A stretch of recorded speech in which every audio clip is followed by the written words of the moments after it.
Konsekvenser af vores handlinger betyder meget i vores hverdag.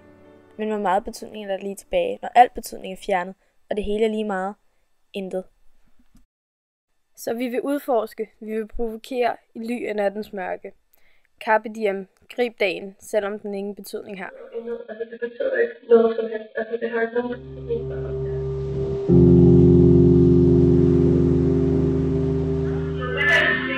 Det er nu, det sker.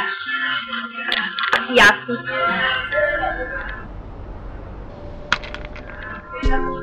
Skal du ud og gøre det? Ja. Det er mig. Ja, det kan jeg godt. Men, altså, ikke noget ondt ud der, men det minder også lidt om Homer Simpson. Ja, nej, det var lige hvad jeg sagde.